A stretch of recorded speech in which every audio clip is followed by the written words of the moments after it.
Assalamualaikum warahmatullahi wabarakatuh.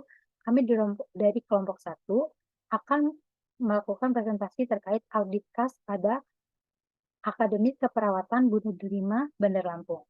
Sebelumnya, kami akan berterima kasih kepada Ibu Ade Widayanti yang telah memberikan kami kesempatan untuk melaksanakan praktik audit pada Akademi Keperawatan Bunuh 5. Dan tidak lupa juga, kami berterima kasih kepada pihak Akper Bunuh 5 yang telah menerima kami dengan sangat terbuka dan mengizinkan kami untuk dapat melakukan audit sebagaimana penugasan untuk tugas mata kuliah kami. Next slide. Baik, adapun anggota dari kelompok kami yang pertama ada Syahrul Ramadan dengan NPM ujung 057, yang kedua ada Cornelia Erlines dengan NPM ujung 058, selanjutnya ada Gianina Geralda Ginting dengan NPM ujung 065, yang keempat ada Salsabila Fitri dengan NPM ujung 083, yang kelima ada Salsabila Biasafa dengan NPM ujung 021, dan saya sendiri Talita Vandana Siva dengan NPM ujung 025. Next slide. Baik, selanjutnya akan dilanjutkan oleh rekan saya. Baik, saya akan menjelaskan tentang profil perusahaan. Akademi Keperawatan atau Akper Bunda Delima Bandar Lampung merupakan penyelenggara pendidikan swasta yang didirikan pada tanggal 12 Agustus 1994 oleh Yayasan Pendidikan Tenaga Kesehatan Akademi Keperawatan Bunda Delima Bandar Lampung berdasarkan izin Menteri Kesehatan RI nomor 0006113430 tanggal 12 Agustus pada tahun 1994. Sedangkan Yayasan Bunda Delima terbentuk berdasarkan Akta Notaris Soekarno dengan nomor 73 tanggal 21 November 1992. Institusi ini menyelenggarakan program Diploma 3 Keperawatan dengan akreditasi B. Next slide. Baik, berikut ini adalah beberapa fasilitas yang disediakan oleh Akper Bunda Delima. Yang pertama ada perpustakaan yang memiliki sumber referensi buku lengkap untuk menunjang kebutuhan mahasiswa dan dilengkapi dengan akses e-jurnal. Kemudian ada ruang kelas yang dilengkapi dengan AC, alat peraga, dan LCD proyektor untuk menunjang pembelajaran mahasiswa. Dan terakhir ada ruang praktik. Ruang praktik Akademi Keperawatan Bunda Delima ini memiliki 6 ruang keperawatan, antara lain ruang keperawatan dasar, medikal bedah, anak, maternitas, jiwa, lansia, keluarga, darurat, dan kritis. Next slide. Baik, selanjutnya akan dijelaskan oleh rekan saya. Baik, saya Cornelia Erlines akan menjelaskan mengenai job desk atau struktur kepengurusan yang terlibat dalam penerimaan dan pengeluaran kas di Akper Bunda Delima. Yang pertama ada direktur. Direktur memimpin penyelenggaraan pendidikan, penelitian, dan pengabdian pada masyarakat, membina tenaga pendidikan mahasiswa, tenaga administratif umum, kemahasiswaan, dan administrasi akademi, serta hubungannya dengan lingkungan masyarakat dengan penilaian kerja baik sampai sangat baik. Lalu, struktur yang kedua yaitu Wakil Direktur 2 Bidang Keuangan Umum dan Kepegawaian. Di bawah pengarahan Direktur, Wakil Direktur 2 Bidang Keuangan Umum dan Kepegawaian ini bertanggung jawab atas semua pelaksanaan administrasi umum, kepegawaian dan keuangan yang mengacu pada RIP, Renstra, dan rencana tahunan yang telah disahkan oleh Direktur Akper dan Ketua Yayasan Bunda Delima. Dan Wakil Direktur 2 ini bekerja sesuai tugas pokok yang telah ditetapkan dengan penilaian kerja baik sampai dengan sangat baik. Next. Untuk struktur kepengurusan yang ketiga yaitu bendahara, di mana di bawah pengarahan Wakil Direktur 2 dan Direktur, koordinasi dan pengendalian Direktur 2, bendahara bertanggung jawab melaksanakan tugas administrasi untuk seluruh transaksi keuangan Akademi Keperawatan Bunda Delima Bandar Lampung sesuai tugas pokok yang telah ditetapkan dengan prinsip tepat waktu, tepat sasaran, kualitas prima, efektif, dan efisien. Next.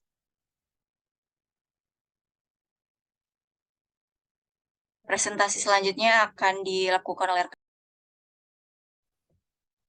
Baiklah, selanjutnya mengenai analisis, setelah kami melakukan wawancara dan observasi secara langsung di Akademi Keperawatan Bunda Delima, kami menemukan beberapa kekurangan atau kelemahan dalam fungsi penerimaan kas dari pembayaran SPP dan pengeluaran kas untuk perjalanan dinas, yaitu antara lain, yang pertama, SOP terkait perjalanan dinas yang masih tergabung di dalam SOP Sistem Pengelolaan Keuangan dan belum dibuat secara lebih detail.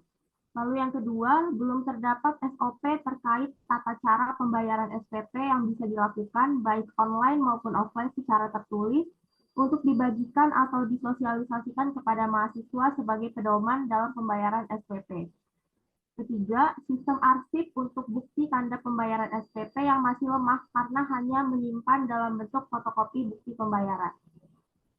Next slide. Selanjutnya akan dilanjutkan oleh rekan saya.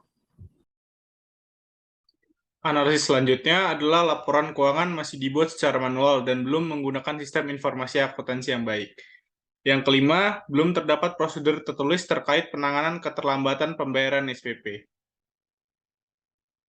Selanjutnya adalah rekomendasi. Berdasarkan analisis yang telah dilakukan, kami memberikan rekomendasi yang dapat direalisasikan oleh Akademi Keperawatan Akper Bunda 5. Yang pertama, SOP perjalanan dinas dibuat secara lebih detail untuk meminimalisir adanya kesalahpahaman dan miskomunikasi antara dosen atau staf kepada bendara atau pihak keuangan Akper Bunda 5. Kedua, tata cara pembayaran SPP baik online maupun offline dibuat secara tertulis dan dibagikan kepada mahasiswa agar mereka memahami alur pembayaran serta meminimalisir kesalahan pada saat membayar SPP. Selanjutnya akan dijelaskan oleh rekan saya.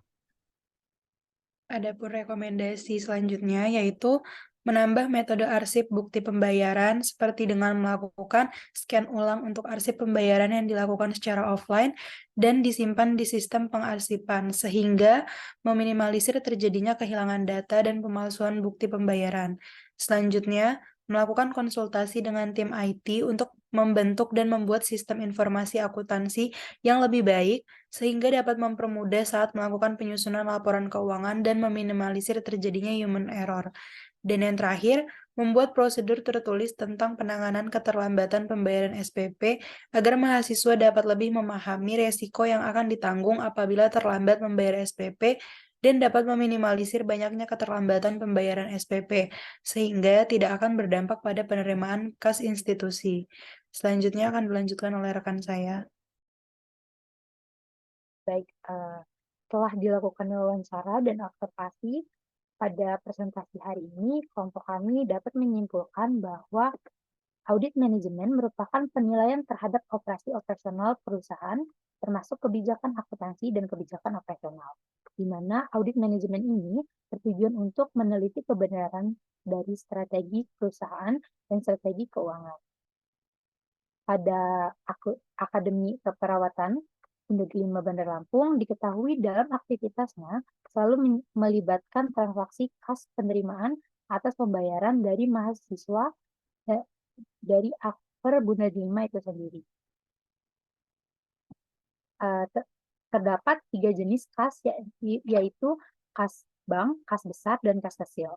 Penerimaan kas diterima dari pihak yayasan kepada pihak Akper Bunda 5 dan akan diserahkan ke bendahara dan dibagikan ke masing-masing unit yang membutuhkan.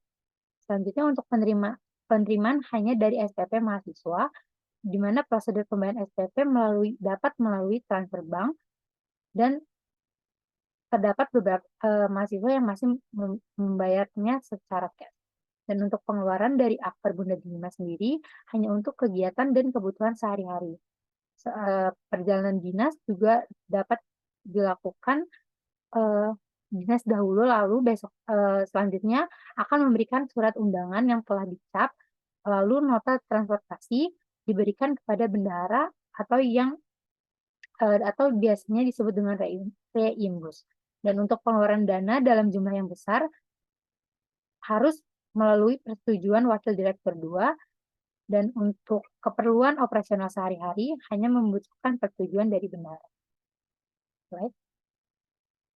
Baik, sekian presentasi dari kelompok kami. Kurang lebihnya kami mohon maaf.